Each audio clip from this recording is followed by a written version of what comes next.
मोकामा के बाहुबली विधायक अनंत सिंह के दूर विरोधी जानी दुश्मन रहे लल्लू मुखिया लगातार चुनाव के समय अनंत सिंह पर हमलावर थे। लगातार ये दावा कर रहे थे कि अनंत सिंह की चुनाव में करारी हार होगी, लेकिन आखिरकार लल्लू मुखिया, जिसे आरजेडी ने अपना बाहर से उम्मीदवार बनाया था, चुनावी मैदान में उतारने का काम किया था और आखिरकार लल्लू मुखिया की ही हार हुई थी और अनंत सिंह का जीत का डंका बजा था। और इस पूरे चुनाव के नतीजों के बाद लल्लू मुखिया उस समय सुर्खियों में आ गए थे, जब 2023 के एक मामले में बाढ़ कोर्ट में लल्लू मुखिया को आत्मसमर्पण करना पड़ा था। आपको पता ही होगा कि लल्लू मुखिया ने किस प्रकार से चुनाव के समय लगातार सूरजभान सिंह के जीत का दावा किया था, लगातार अनंत सिंह पर हमलावर दिखे थे, अनंत सिंह का सुपड़ा साफ होने की बातें कही थी, लेकिन लल्लू मुखिया के तमाम जो भविष्यवाणी थी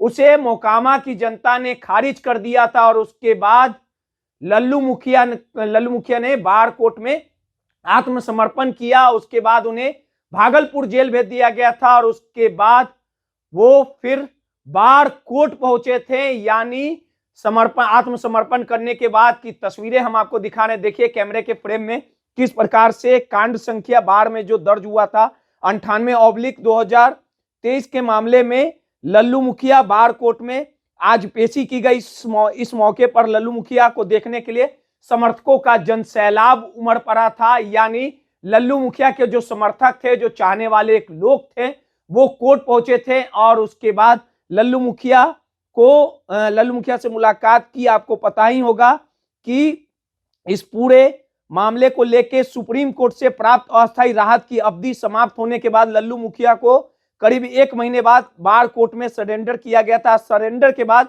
उन्हें बाढ़ जेल भेजा गया था और कुछ दिनों के बाद भागलपुर जेल स्थानांतरित कर दिया गया था। अब इस पूरे मामले पर कहीं ना कहीं जो लल्लू मुखिया हैं, मीडिया से बात करते हुए उन्होंने साफ शब्दों में कहा कि बाढ़ की जनता के सुख दुख में हम हमेशा साथ रहेंगे और नए साल की बधाई भी देने का काम किया। और जिस प्रकार से लल्लू मुखिया को तकरीबन चुनावी मैदान में 75,000 वोट आए थे, यानी दूसरे नंबर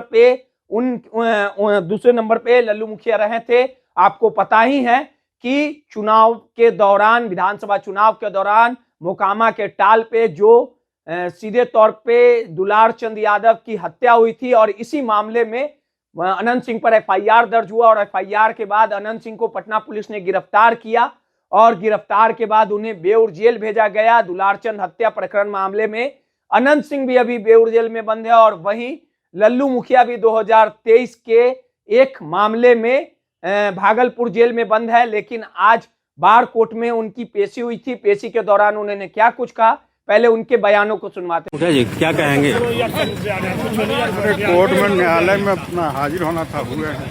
और ये भागलपुर को लेकर के क्या कहेंगे? अब इनके अधीन में है, जहां भेजेंगे कहीं भी तो जेल में ही रहना है। क्या लग रहा है, न्यायालय पर क्या भरोसा? न्यायालय पर भरोसा है, विश्वास है। सर, बाढ़ विधानसभा की जनता को क्या कुछ संदेश देना चाहेंगे? सर बड़े चिंतित है सर आप।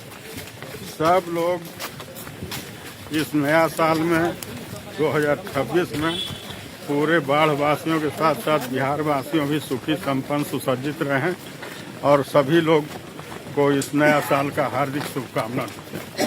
तो आपने साफ तौर पे सुना कि उन्होंने साफ लफ्जों में कहा कि कोर्ट पर उन्हें भरोसा है, न्याय पे भरोसा है और वो जानते हैं कि आने वाले दिनों में इसी न्याय के मंदिर में कोर्ट से उन्हें इंसाफ मिलेगा। बाढ़ से कृष्ण कुमार की रिपोर्ट।